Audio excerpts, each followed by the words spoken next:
Hi friends, అందరికీ నమస్కారం. Welcome to my channel. ఈరోజు మన ఛానల్లో మరొక కొత్త రెసిపీ వచ్చేసి వాటర్ మిలన్తో ఒక మంచి రుచికరమైన జ్యూస్ని ఎలా చేయాలో చూద్దామండి. ఇలా చేసిన ఈ పుచ్చకాయ జ్యూస్ అయితే చాలా టేస్టీగా ఉండటమే కాకుండా చాలా సింపుల్గా కూడా చేసుకోవచ్చండి. ఈ సమ్మర్లో అయితే బయట ఎండవేడికి ఏదైనా చల్లగా తాగాలి అనిపిస్తే ఇలా ఇంట్లోనే హెల్తీగా టేస్టీగా ఈ పుచ్చకాయతో జ్యూస్ చేసుకుని తాగేయచ్చండి. చాలా టేస్టీగా ఉంటుంది. ఇలా మీరు ఒకసారి ట్రై చేసి చూడండి. అలాగే ఫ్రెండ్స్, వీడియోస్ని ఫస్ట్ టైం చూస్తున్నట్లయితే ప్లీజ్ మా ఛానల్ని సపోర్ట్ చేయండి. మరియు హై బటన్ని ప్రెస్ చేయండి ఫ్రెండ్స్. మరి ఎంతో టేస్టీగా చాలా సింపుల్గా చేసుకునే ఈ పుచ్చకాయతో జ్యూస్ని ఇప్పుడు ఎలా చేయాలో చూసేద్దాం. వాటర్ మిలన్తో జ్యూస్ చేయడానికి ముందుగా ఒక చిన్న గిన్నె తీసుకొని ఇందులోకి ఒక పావు టీ స్పూన్ వరకు సబ్జా గింజలు వేసుకోవాలి.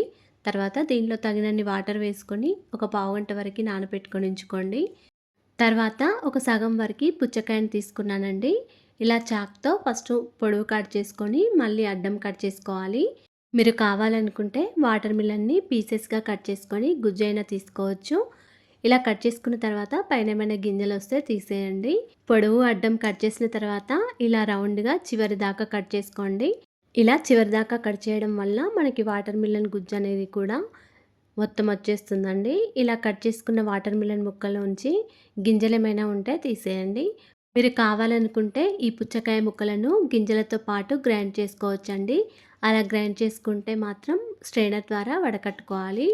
ఇక్కడ నేనైతే ఈ పుచ్చకాయ ముక్కల్లో ఉన్న గింజలన్నీ కూడా తీసేసానండి. ఇలా తీసేసిన ఈ పుచ్చకాయ ముక్కలన్నిటినీ కూడా జ్యూసర్ జార్లోకి వేసుకోండి. ఇప్పుడు దీనిలోకి ఒక 3 టీ స్పూన్ల వరకు చక్కెరను వేసుకోండి. ఇలా చక్కెరను వేసిన తర్వాత ఒకసారి గ్రైండ్ చేసుకోండి.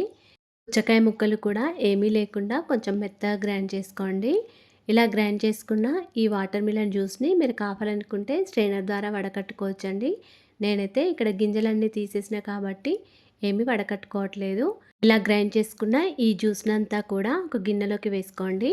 తర్వాత దీనిలోకి ఒక 2 కప్పుల వరకు పాలను వేసుకోవాలి. మీరు కావాలనుకుంటే మరొక కప్పు వరకు పాలను ఎక్కువైనా వేసుకోవచ్చండి. ఇప్పుడు దీనిలోకి మరొక కప్పు వరకు వాటర్ మిలన్ ముక్కలను చిన్నగా కట్ చేసుకొని వేసుకోండి. ఇప్పుడు ఈ జ్యూస్నంతా కూడా ఒకసారి కలుపుకోవాలి. మనం వేసిన పాలన్నీ కూడా జ్యూస్లో చక్కగా కలిసే విధంగా కలుపుకోండి. తర్వాత మనం నానబెట్టుకొని ఉంచుకున్న సబ్జా గింజలను కూడా వేసుకోవాలి. అదేవిధంగా సన్నగా తరుక్కున్న బాదం జీడిపప్పును కూడా వేసుకొని మొత్తం అంతా ఒకసారి కలుపుకోండి. ఈ జ్యూస్ని అయితే ఒక 1 అవర్ పాటు ఫ్రీజర్లో పెట్టుకోండి. తర్వాత గ్లాస్లోకి ఇలా సర్వ్ చేసుకోండి. చల్లగా కాకుండా నార్మల్గా తాగాలి అనుకుంటే అలా అయినా తాగేయచ్చు. ఇప్పుడు గ్లాస్లోకి సన్నగా తరిగిన బాదం జీడిపప్పు తరుగును వేసుకొని మనం చేసుకున్న ఈ జ్యూస్ని వేసుకోవాలి. ఇలా గ్లాస్లోకి జ్యూస్ వేసిన తర్వాత మళ్ళీ పైనుండి సన్నగా తరిగిన బాదం జీడిపప్పు తరుగును వేసుకోండి. పైనుంచి కొన్ని పుచ్చకాయ ముక్కలను కూడా వేసుకోవచ్చు. ఇక్కడ నేనైతే కొన్ని పుచ్చకాయ ముక్కలు కూడా వేసుకున్నానండి. అంతేనండి, ఎంతో టేస్టీగా చాలా సింపుల్గా హెల్తీగా చేసుకునే వాటర్ మిలన్తో జ్యూస్ని ఎలా చేయాలో చూసారు కదా. ఇలా మీరు ఒకసారి ట్రై చేసి చూడండి. ఇంటికి ఎవరైనా చుట్టాలు వచ్చినా కూడా ఇలా చాలా ఈజీగా సింపుల్గా పుచ్చకాయతో జ్యూస్ను చేసి ఇవ్వచ్చండి. చాలా టేస్టీగా ఉంటుంది. అలాగే ఫ్రెండ్స్, మా ఛానల్ని ఇంతవరకు సబ్స్క్రైబ్ చేసుకోకపోతే సబ్స్క్రైబ్ చేసుకోండి. వీడియో కనుక నచ్చినట్లయితే ఒక లైక్ చేయండి అండ్ షేర్ చేయండి. ప్లీజ్ మా ఛానల్ని సపోర్ట్ చేయండి. Thanks for watching.